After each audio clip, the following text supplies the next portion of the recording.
Hola, ¿qué tal? Muy buenos días. Bienvenidos a esta segunda parte de nuestro webinar, manteniendo una producción acuícola sana, todo lo que hay que saber. Y yo voy a hablar acerca de análisis de patógenos y sustancias nocivas en productos acuícolas para consumo humano, es decir, el enfoque de inocuidad de los productos acuícolas. Yo agradezco muchísimo al IICA por la invitación, al CIBNOR, particularmente a los doctores Graciela Peña y al doctor Jorge Hernández López, quienes inicialmente comenzaron con la coordinación de este evento, y actualmente a la doctora Verónica también le agradezco muchísimo la invitación y el poder seguir participando en este evento. Yo voy a dar dos pláticas, esta es la primera y más adelante haré un corte para la segunda plática. Es probable que hayan visto ya esta gráfica varias veces, pero es muy interesante porque nos muestra el desarrollo de la producción acuícola y de la captura de pescados y mariscos desde los años 50 hasta el año 2016. Es una publicación de la FAO y vemos que al principio, a mediados del siglo XX, pues básicamente el consumo de productos de pescados y mariscos venía de la captura de pescados y mariscos, ¿sí? Y en una línea azul muy delgada arriba veíamos cómo se obtenía producción acuícola a partir de la acuacultura como tal, ¿no? Esto fue incrementando, ya para el año 85 empezó a tener un despegue importante, en los 90s, y a partir ya del siglo XXI ha ido en aumento. Y actualmente, ya 6 años después de esta gráfica, prácticamente mitad y mitad. Es decir, la mitad de la producción acuícola, o mejor dicho, la mitad de la oferta de pescados y mariscos proviene de producción acuícola, y la otra mitad de la captura de pescados y mariscos, porque ya se han agotado, por supuesto, la producción en los mares y en los lagos de producción y captura natural. Esta diapositiva que vemos es de prospectivas agrícolas del año 2018-2027 de la OSDE y de la FAO, y vemos aquí datos muy interesantes. Son estimaciones en 10 años desde el 2018, estamos a mitad del camino, y se estimaba que en 10 años América Latina y el Caribe tendrían que tener un aumento de 17% en su producción agrícola y pesquera, 19% en la producción de carne, 11 millones de hectáreas en sus tierras agrícolas, 13% del consumo per cápita de pescado y 43% de incremento en la producción acuícola. Y bueno, aquí tenemos, si estamos hablando de alimentos, inevitablemente tenemos que pensar en que ellos pueden ser vehículos transmisores de enfermedades. Tenemos a las ETA, las enfermedades transmitidas por alimentos, que son síndromes originados por ingestión de alimentos o agua, con agentes etiológicos en cantidades suficientemente grandes para afectar la salud de los consumidores. Y los principales síntomas que tenemos son diarrea, vómito, náuseas, dolores abdominales, dolores musculares, dolores de cabeza y fiebre. ETA es la sigla que se utiliza tanto en el singular como en el plural, y esto lo define el Codex Alimentarius, que es un organismo que establece los estándares en alimentos a nivel internacional, principalmente para el comercio, y que está creado por la Organización Mundial de la Salud y por la FAO. Tenemos que aterrizar el concepto de inocuidad. Nuestro Servicio Nacional de Sanidad, Inocuidad y Calidad Agroalimentaria define el concepto como la característica que tiene un alimento de no causar daño a la salud del consumidor por efectos de algún contaminante. Y de contaminantes, como contaminantes se refiere a los residuos de plaguicidas, de metales pesados, agentes físicos que pueden causar una lesión al momento de consumir un alimento, y microorganismos como E. coli, salmonella o listeria monocitógenes que son capaces de enfermar a los seres humanos. Bueno, ¿y qué importancia tienen las enfermedades transmitidas por alimentos en la salud pública de acuerdo a la Organización Mundial de la Salud? Bueno, se estima que cada año enferman alrededor de 600 millones de personas por ETA y mueren 420,000 por causa de este grupo de enfermedades. De ellas, las infecciones diarreicas son las más asociadas al consumo de alimentos contaminados, que provocan alrededor de 550 millones de personas al año, de los 600 que mencionamos, y mueren 230,000 de las 420,000 que son causadas por las ETA. ¿Cuál es el panorama específico en México? Bueno, en nuestro país no se cuentan no se cuenta con cifras representativas para determinar el número exacto de enfermos o muertos por enfermedades transmitidas por alimentos. Sin embargo, el Sistema Nacional de Vigilancia Epidemiológica en México, el SINAVE, se encarga de diagnosticar los casos y brotes causados por este grupo de enfermedades, aunque no las contabiliza de manera individual. Con base en esta información del SINAVE, vemos esta gráfica que es muy interesante.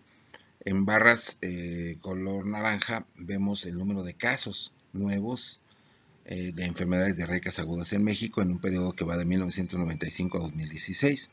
Y vemos en una línea verde la tasa de incidencia de enfermedades diarreicas agudas en México en el mismo periodo. Es decir, en naranja son los casos crudos y con la línea verde ya hay un índice, ya hay una asociación entre la población y el número de casos. Y por eso, a pesar de que van de manera más o menos paralela, el índice nos dice que van bajando, que se están controlando, y esto es producido o generado, mejor dicho, porque hay mejores métodos de producción, porque se han estado aplicando buenas prácticas acuícolas en las unidades productivas, porque ha mejorado en general la higiene de los alimentos en nuestro país, y eso es la verdad muy bueno.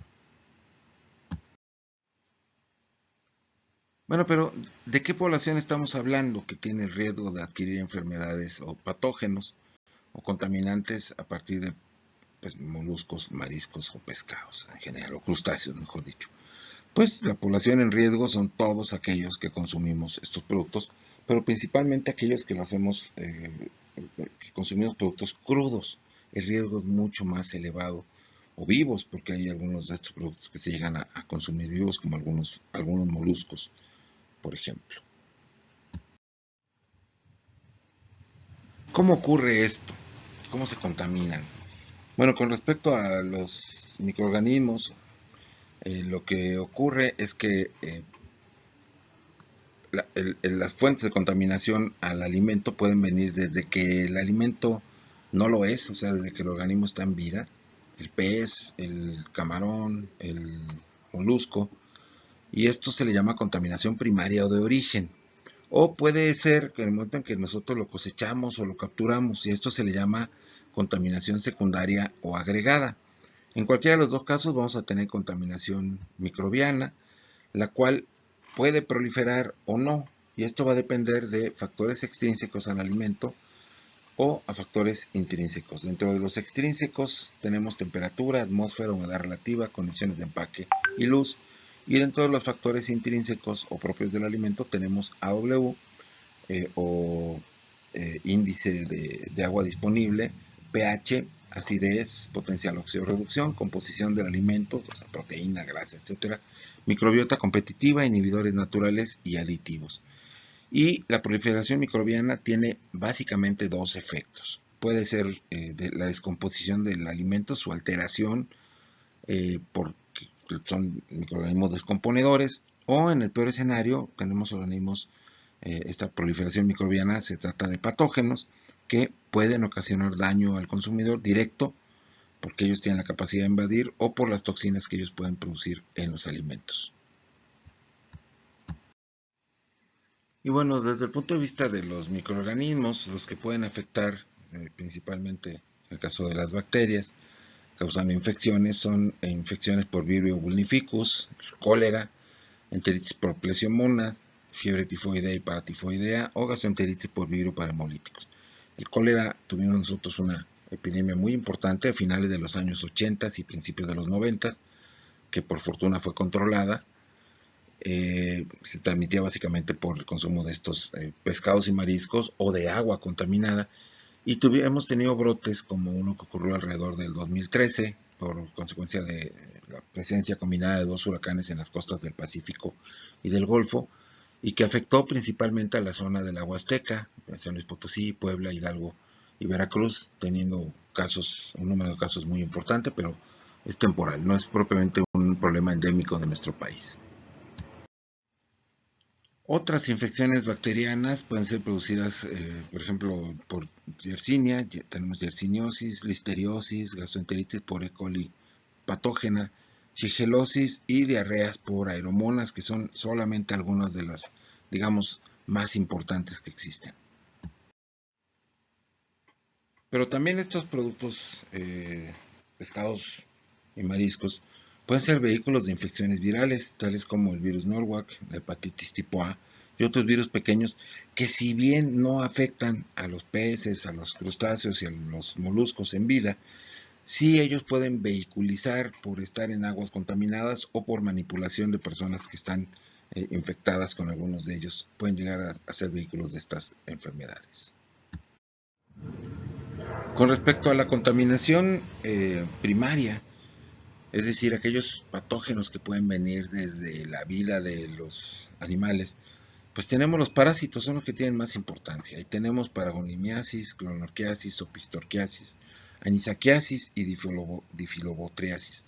Con respecto a anisakiasis, en los casi 8 años, 7 años y medio que estuve trabajando como laboratorista en el Departamento de Medicina Preventiva y Salud Pública, haciendo prácticas de análisis de productos de la pesca, prácticamente cada semana encontrábamos en lisa proveniente del Golfo anisakis o Pseudoterranova, cualquiera de los dos. No llegábamos a ese nivel de identificación, pero era muy fácil identificarlo. Es decir, son agentes que se encuentran con mucha frecuencia. Bueno, ¿y cómo podemos detectarlos? Solamente hay una norma oficial mexicana que menciona cuáles son los métodos y cuáles son los límites máximos permitidos. Bueno, no propiamente los métodos, sino los límites máximos, sí dice.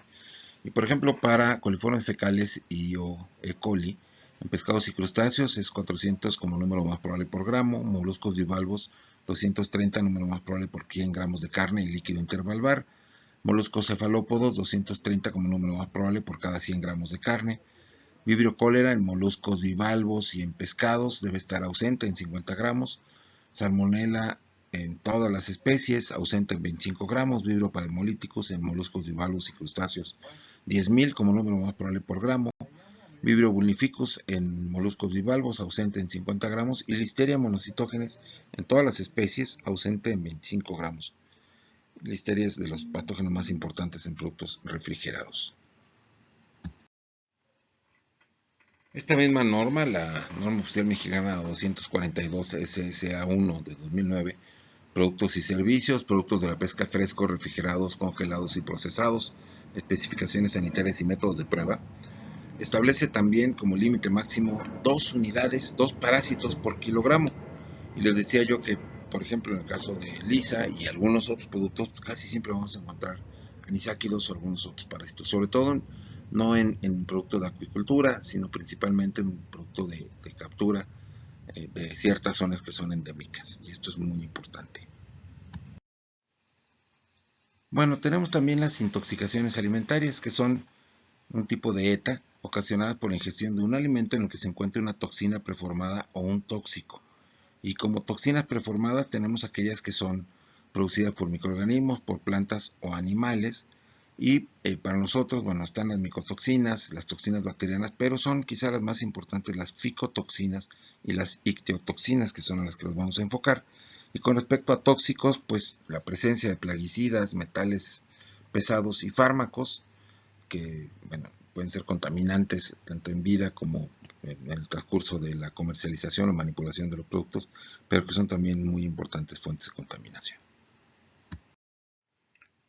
Con respecto a las ficotoxinas, pues tenemos en México 157 especies que forman el fitoplancton reconocidas, y de estas 45 son tóxicas. Este fitoplancton tóxico por ciertas condiciones ambientales, principalmente en periodos entre marzo y julio por la temperatura, etcétera, favorecen su desarrollo y podemos tener grupos muy grandes que se conocen como florecimientos algales nocivos o FAN. Y estas generan una gran cantidad de ficotoxinas, entre ellas las más importantes que tenemos son saxitoxina, brevetoxina, ácido domoico, ácido ocadaico y azaspirácidos.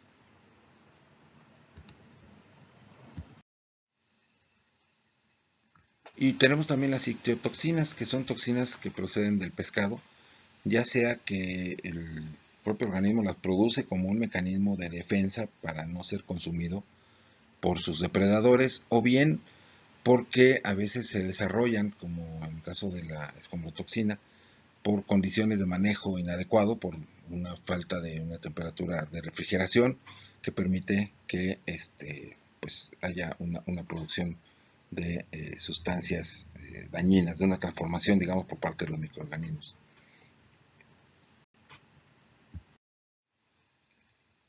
¿Cuál es el panorama de lo que se ha identificado hasta el momento? Bueno, se tiene registro de que en nuestro país se han encontrado, no necesariamente asociadas a brotes, pero sí se han identificado estas toxinas, el ácido domoico, por ejemplo, marcado en un rombito verde en el Golfo de California, la saxitoxina, PSP también en el Golfo de California, pero también frente a las costas de Guerrero y Oaxaca, el ácido cadaico en rombito rojo, también en el Golfo de California, la brevetoxina en un rombito morado, en este caso no en las costas del Golfo de California, sino en el Golfo de México, frente a Tamaulipas y el norte de Veracruz, la tetrodotoxina, que se ha encontrado también en el Golfo de California, pero también frente a las costas de Campeche y de Quintana Roo, y la ciguatoxina, que esta se ha encontrado tanto en el Golfo de Baja California como en las costas de Yucatán y de Quintana Roo. La ruta de cómo algunas de estas toxinas llegan al ser humano es, bueno, está el fitoplancton tóxico en el mar. Esto sirve de alimento, se alimentan de plancton, algunos animales que son filtradores, como los moluscos bivalvos, tales como almejas, ostras, mejillones, etc. Y ya sea que sean consumidos directamente por el ser humano, causando intoxicación o muerte, o que nosotros consumamos a algunos de sus depredadores, que son gasterópodos, carnívoros y excavadores. En cualquiera de los dos casos vamos a tener como resultado la posible intoxicación o muerte. Decíamos que el Sistema Nacional de Vigilancia Epidemiológica no da un seguimiento muy grande al respecto, pero existe un estudio que se llevó a cabo durante 40 años, entre 1976 y 2016, en donde encontramos 492 casos de intoxicación por PSP, de los cuales, adicionalmente hubo casos con muerte, 21 casos de personas que murieron.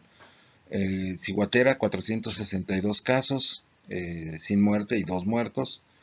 Y de tetrodotoxina, tristemente vemos que 16 casos sin muerte, pero hubo 21 en donde sí llegaron a morir. Es decir, esto en total, por intoxicación por biotoxinas marinas en esos años, vemos que no es muy elevado, pero sí existe.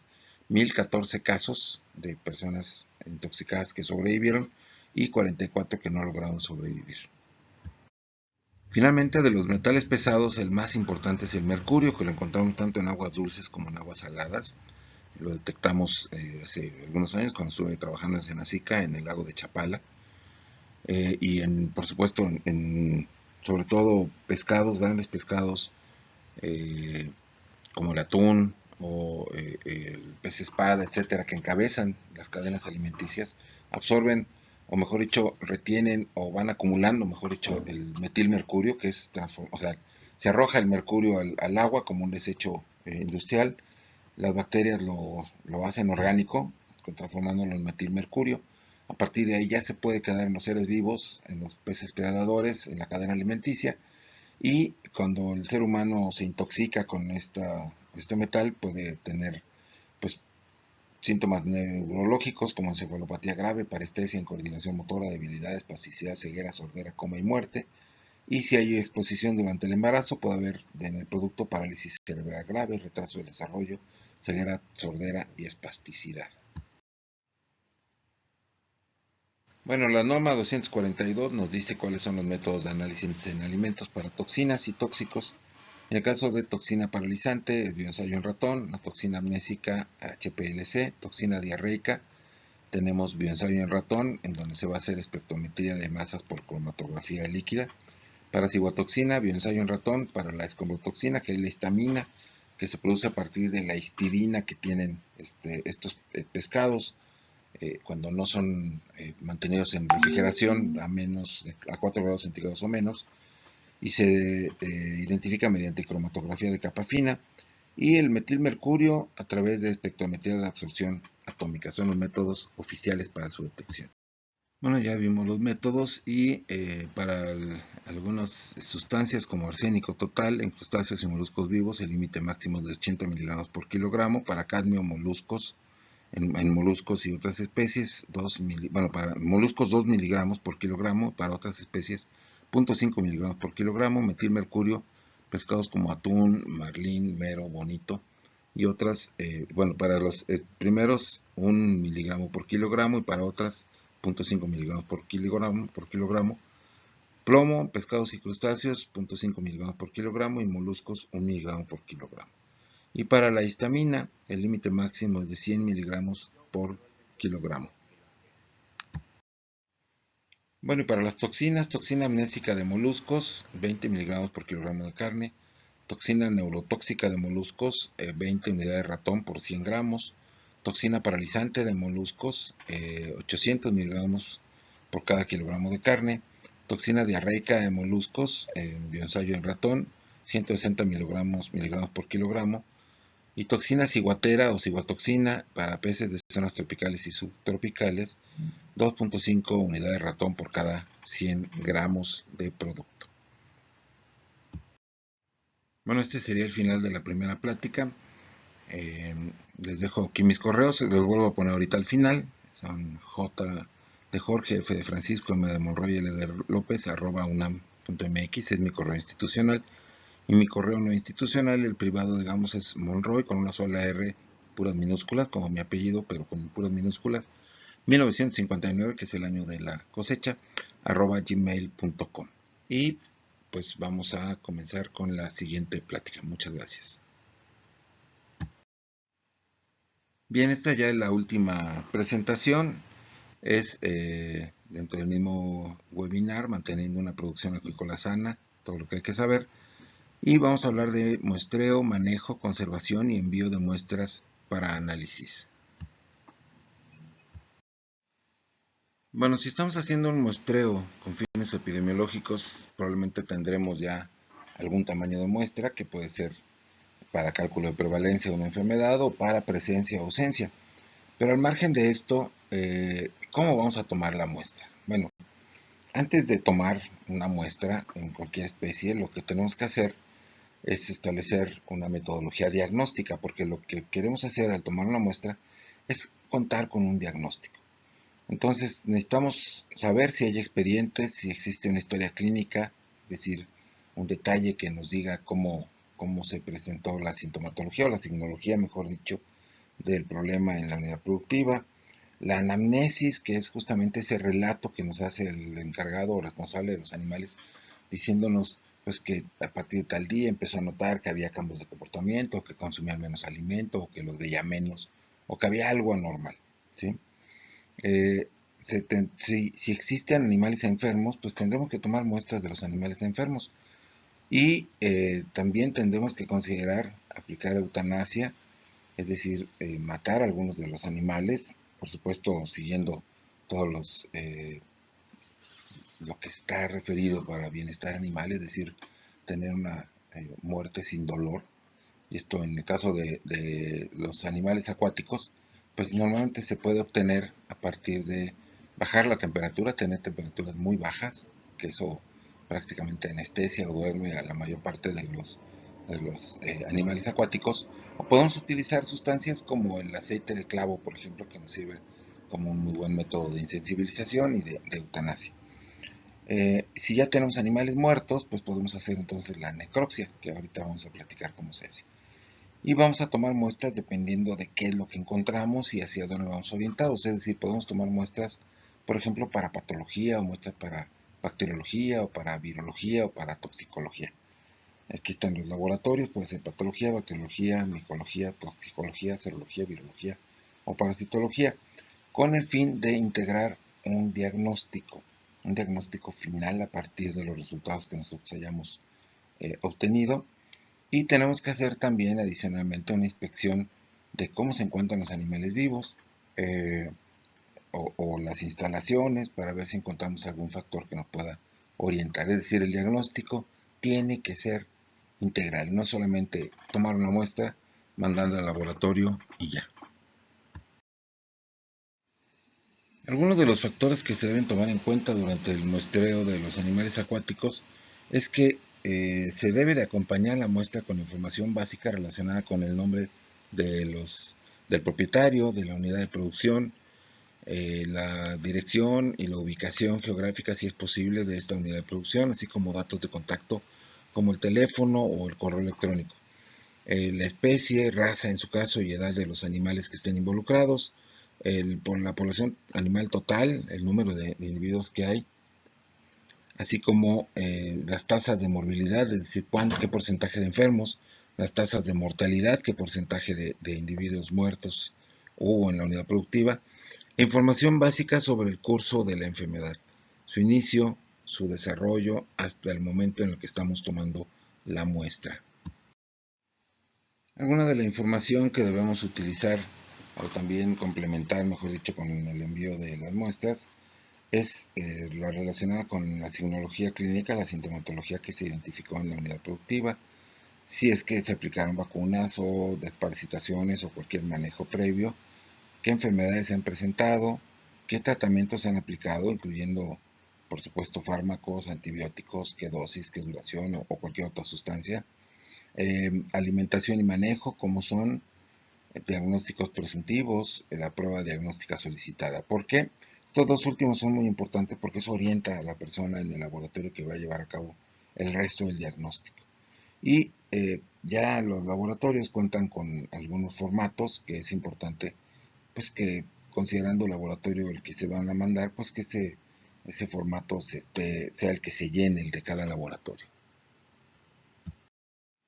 Independientemente de lo demás, cada muestra individual se debe rotular con información que contenga de qué especie estamos hablando, si es que hay un número de identificación del animal o del estanque o de la unidad productiva, algo que nos permita saber a quién pertenece esto, qué material se envió al laboratorio, la fecha y la hora de la toma de muestras y el fijador, preservativo o medio utilizado para conservar a la muestra que se está mandando.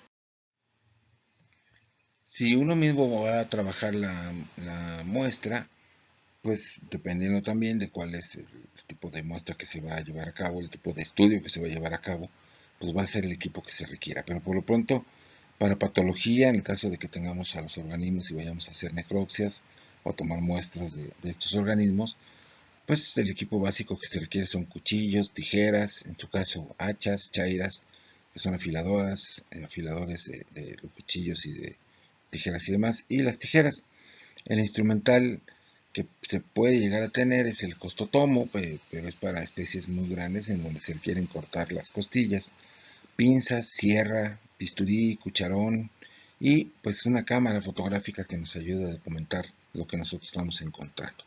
Todas las imágenes que estoy mostrando en esta parte relacionada con muestreo fueron tomadas del banco de imágenes del Departamento de Patología de la Facultad de Medicina Veterinaria y Zootecnia de la UNAM, y otras que están más adelante fueron tomadas durante un taller práctico que tuvimos en Campeche hace un par de años, a principios del 2019. Bueno, ¿qué nos dicen los libros de cómo se tiene que llevar a cabo una necropsia en general? Bueno, hay que identificar de qué animal estamos hablando, hay que tener una libreta al lado o una hoja donde nosotros vayamos registrando. Hay quien lo hace con grabación, todo lo que se va encontrando. Hay que hacer un examen externo de la piel, las faneras, es decir, en el caso de las especies terrestres, pues el pelo, bueno, hablando de mamíferos, pelo, uñas, cuernos, etcétera, en qué condiciones se encuentran.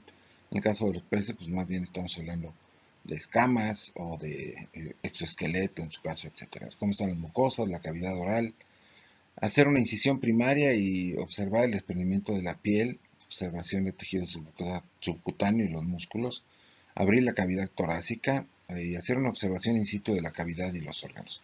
Extraer los órganos para su inspección por separado, apertura de la cavidad abdominal y pélvica, observación in situ de la cavidad y órganos, extracción de los órganos para su inspección por separado, apertura de la cavidad craneal y del canal medular, inspección del encéfalo, médula espinal, ojos y oído, así como inspección de todas y cada una de las articulaciones. Esto es lo que normalmente se tiene que hacer.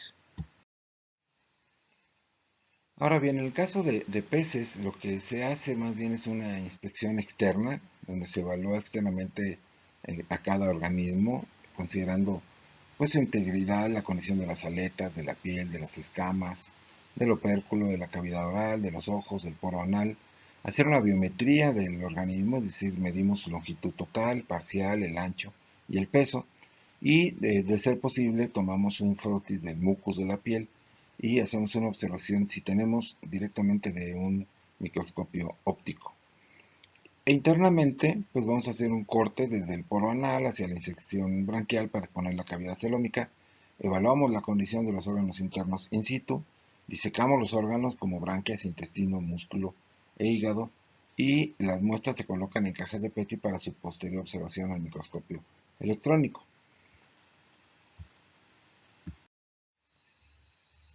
Sin embargo, en muchas ocasiones los organismos llegan vivos, se trasladan en agua y llegan vivos. Entonces, lo primero que tenemos que hacer es una insensibilización. O si estamos en la unidad productiva y tenemos animales enfermos o no enfermos y simplemente queremos hacer un estudio comparativo, lo primero que tenemos que hacer es insensibilizarlos por cuestión de bienestar animal. Y para esto habíamos dicho bajar la temperatura es muy buena idea, o otra idea también muy buena es usar alguna sustancia como el aceite de clavo. Eh, Estando ya insensibilizados, podemos tomar, antes de pasar a abrirlos, a hacer inspección interna, tomar una muestra sanguínea mientras el animal está todavía vivo. Esta se puede hacer por la línea media, por la línea de natación, mejor dicho, o en forma, como en la imagen de abajo a la izquierda, tomando en forma abdominal la sangre, con jeringas que tengan agujas muy delgadas, y dependiendo de si queremos la sangre entera o si vamos a hacer un estudio de suero, pues podrá tener o no un anticoagulante.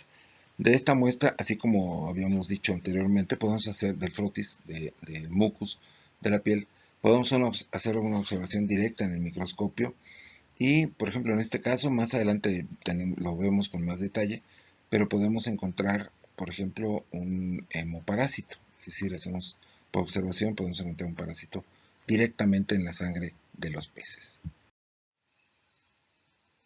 Aquí en esta imagen simplemente lo que les había comentado, un organismo vermiforme que se alcanza a distinguir ahí donde está el círculo, y esto se puede ver al microscopio de inmediato, tomando una pequeña muestra de sangre. Bueno, aquí por ejemplo estas imágenes que son del taller que les comentaba que hicimos allí en Campeche, pues vemos en la derecha corazón e hígado con coloración pálida, se ven los intestinos con contenido alimenticio en su interior, consistencia friable, y no hubo mayor hallazgo macroscópico. Sin embargo, al revisar las branquias, estas presentaban coloración pálida, y había 9 parásitos monogéneos en las branquias de un organismo en el primer arco branquial y en el segundo, que están aquí en el microscopio, en vistas que podemos ver ya amplificadas, que son estos monogéneos, son principalmente ectoparásitos del tegumento y branquias de los peces, que pueden causar daños en diferentes magnitudes. Y ya también cuando tenemos a los productos en un estado avanzado de descomposición, podemos observar en la superficie de la piel una gran producción de mucus y de detritus, porque bueno, por el estado en que se encuentra el animal. Bueno, vimos ya en los manuales y en los libros qué es lo que se nos dice que es lo indispensable. Sin embargo, en realidad, en las condiciones de campo para tomar muestras, lo mínimo que necesitamos es lo siguiente. Para disección, pues el estuche de disección estéril, pinzas, tijera, mango de bisturí, hoja de bisturí, una piseta, alcohol al 70%, formalina buferada, charolas de disección, batas para laboratorio, guantes, porta y cubreobjetos, microscopio óptico y estereoscópico y aceite de clavo. Y para toma de muestra sanguínea, pues mechero, tubos para muestra sanguínea con y sin anticoagulante, batas para laboratorio, guantes, porta y cubreobjetos para flujo sanguíneo, microscopio óptico y tinción de Gram, por lo menos. Si queremos hacer, o si necesitamos muestras de parasitología, pues requerimos también formol al 4% para fijar a los parásitos, alcohol al 70%, piseta, guantes, porte con objetos, tubos de pendor de 1.5 mililitros, un microscopio estereoscópico, tubo de ensayo y mechero de alcohol. Y para muestras de bacteriología, asas de platino, cajas de Petri, agar con medio según la bacteria que vayamos a estudiar, mecheros Bunsen y papel para film. Esto es lo mínimo que necesitamos para poder tomar muestras. Para estudio histopatológico tras la necropsia o envío de biopsias, necesitamos enviar secciones representativas de los órganos, tanto del área normal como del área afectada, una proporción formalina órganos de 9 a 1. El grosor de los tejidos tendrá que ser por lo menos de 0.5 a 1 centímetro. Contar con un frasco de boca ancha de cierre hermético con formalina al 10%. La formalina debe cubrir perfectamente los órganos, no refrigerar ni congelar. Colocar cinta alrededor de la tapa del frasco y contenedor adecuado para el transporte. Para el laboratorio de bacteriología y micología, se requiere tomar muestras de los órganos que presenten lesiones sugerentes y de diferentes sitios, introducir las muestras en recipientes limpios y de preferencia estériles como frascos de boca ancha o bolsas de polietileno. Los líquidos se pueden aspirar con jeringas estériles y ser depositados en tubos también estériles. Se pueden utilizar hisopos con medio de transporte como el Stuart y las muestras deben ser de animales que no hayan recibido ningún tratamiento antibiótico. Y bueno, ahí están tubos estériles para líquidos y frascos limpios de boca ancha. También para muestras para laboratorio de bacteriología y micología, pues las muestras deben ser un tamaño razonablemente pequeño, 3-4 centímetros. Las muestras se deben tomar con no más de 2 o de 6 horas a partir de que haya ocurrido la muerte del animal. Utilizar instrumental y material desinfectado o estéril, y una vez tomadas las muestras, los recipientes se deben refrigerar a temperatura lo más cercana a 0 grados centígrados, máximo 4 grados Celsius, y enviarse al laboratorio a la brevedad, es decir, en un periodo de 2 a 24 horas. Se pueden usar, como vemos aquí, recipientes estériles para tejidos pequeños o hisopos que pueden tener un medio que los ayude a que las muestras sobrevivan. En el caso de virología, las muestras las podemos tomar a partir de suero, exudados, epitelios y órganos.